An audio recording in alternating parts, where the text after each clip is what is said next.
go ahead and take a live look from Boone. A beautiful look there at King Street. You can see those clouds, some Carolina blue skies, traffic as that evening commute picks up, and the flags kind of blowing in the wind there, indicative of what's going on up there closer to the mountains. And that's exactly where we find Chief Meteorologist Tara Lane with a beautiful view overlooking App State there. What a tough place to be, Tara.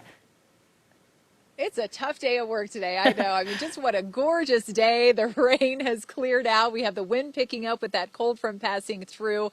And yeah, it feels a little chilly out here too. Expect those dropping temperatures later on tonight. But yes, I'm here live, perched atop Howard Knob or Howard's Knob. People say it both ways, but it's basically a county park up here in Watauga County. And as Annie said, yes, you can see part of the Boone area and the App State campus down below. Just gorgeous. And of course, perfect time of year to be up here and get a look at the beautiful fall foliage now that the leaf color is peaking all around these higher elevations. As I said, rain has cleared out. Let's get a look at the maps and see what's happening. Not much on radar here as we look around the region, and conditions again have been pretty dry here so far today. We were talking about how overall it's going to be that drier day, but there is still the possibility of a quick pop-up shower, maybe even a rumble of thunder over the next few hours until that front completely clears the region.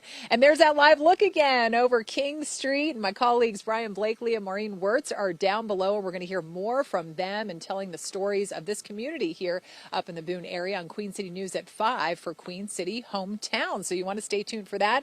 We got 66 degrees, but of course it feels a little cooler once that wind picks up out of the west-northwest at 25 miles an hour. We've had some of those higher gusts around the region, not so much outside of the high country, really just picking up close to 30 miles an hour in the mountains. And so later on this evening, as I said, temperatures get a little bit cooler. We've got clearing that will continue to take place. You can see those clouds continuing to move through along with that front. And temperatures out ahead of the front today have gotten a nice boost, close to 80 in some locations. You can see there in Concord, down the mountain there in Cabarrus County, 79 in Cheraw right now. And we've got the mid-60s up here in the high country. So later on this evening, we'll fall back through the 60s, eventually falling into the upper 40s, mid to upper 40s outside of the mountains, but we'll be chillier here in the high country by early tomorrow morning. So what to expect the next few days? Clear and cooler tonight. We'll have lots of sunshine heading into the weekend, but then a little fly in the ointment from making it maybe a totally dry weekend will be another cold front coming in, and that will deliver, it looks like at this point in time, the coldest air of the season so far. So there's that surface map for tomorrow. We've got high pressure taking over, so squashing out any of these lingering clouds, that sinking air mass, and giving us wall-to-wall sunshine. But you can see that next cold front back off to the west, marching through the Midwest, and that will bring us increasing clouds eventually by the end of the day on Sunday, and eventually the possibility of some scattered showers. No rain tomorrow as we wrap up the week, and temperature is up into the mid-70s. So still, again, not a major cool down just yet coming in behind this front. That low in the morning in the mountains down in the mid-30s will recover only around 60 tomorrow afternoon. You can see a little bit of a boost in temperature before the front moves in on Saturday. And then look at that. Look at that low for next Tuesday morning for you folks in the mountains, down to 27 degrees. So we could be talking, obviously, if that happens, about a hard freeze across the area. Next front, here it comes.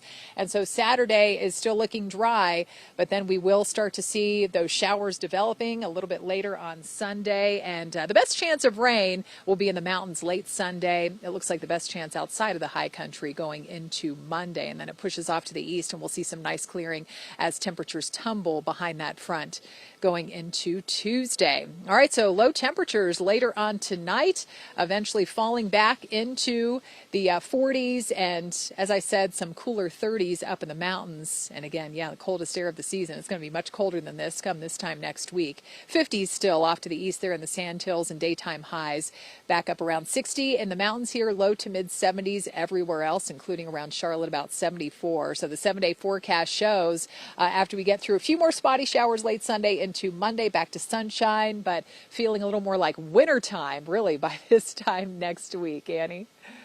All right, Tara, thank you.